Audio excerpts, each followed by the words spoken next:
गौतम बुद्ध के प्रिय शिष्यों में एक ऐसा भी था जो बहुत आलसी था, परंतु यह उससे भी उतना ही नहीं करते थे जितना अन्य शिष्यों को। एक दिन गौतम बुद्ध ने उसे को एक कथा सुनाते हुए कहा, किसी गांव में एक ब्राह्मण रहा करता था। वह बहुत ही अच्छा इंसान था, लेकिन उसके अंदर एक बहुत ही खराब आदत थी, काम को टालने की। वह हमेशा ही आज के काम को कल पर टालता रहता था। वहीं यह मानकर चलता था जो कुछ भी होता है भाग्य से ही होता है। कोई बड़ा ही आलसी और कामचोर था। एक दिन एक साधु उसके घर आया। ब्राह्मण और उसकी घरवाली ने उसका खूब आदर सत्कार किया। साधु ने चलते समय खुश होकर ब्राह्मण से कहा, तुम बहुत गरीब हो, लो मैं तुम्हें पारस पत्थर देता हूँ। 7 दिन के बाद मैं आऊंगा और इसे ले जाऊंगा। इस बीच तुम जितना सोना बनाना चाहो बना लेना। ब्राह्मण ने पत्र ले लिया, साधु चला गया।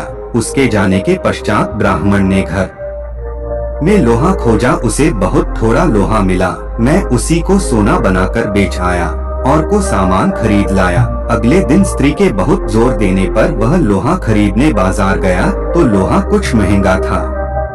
वे घर लौट आया। 2-3 दिन बाद फिर वे बाजार गया तो पता चला कि लोहा आप पहले से भी ज्यादा महंगा हो गया है। कोई बात नहीं, उसने सोचा 1-2 दिन के भाव जरूर नीचे आ जाएगा, तभी खरीदेंगे। किंतु लोहा सस्ता नहीं हुआ और दिन बीतते गए। 8वें दिन साधु आया और उसने अपना पत्थर मांगा तो ब्राह्मण ने कहा, महाराज मेरा तो सारा समय निकल गया, अभी तो मैंने कुछ भी सोना नहीं बना पाया। आप कृपया करके इस पत्थर को कुछ दिन मेरे पास और छोड़ दीजिए। लेकिन साधु राजी नहीं हुआ। उसने कहा, तुम जैसा आदमी जीवन में कुछ नहीं कर सकता, तुम्हारी जगह कोई और होता तो पता नहीं अब तक कितना सोना बना चुका होता।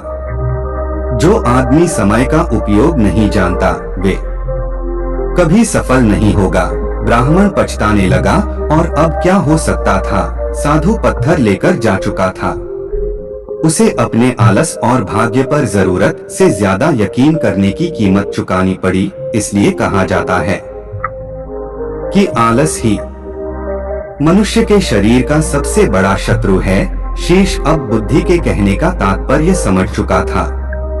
उसने कसम खाई कि वे आज के बाद आलस्य को त्याग देगा। इसके पश्चात उसने कभी आलस नहीं की।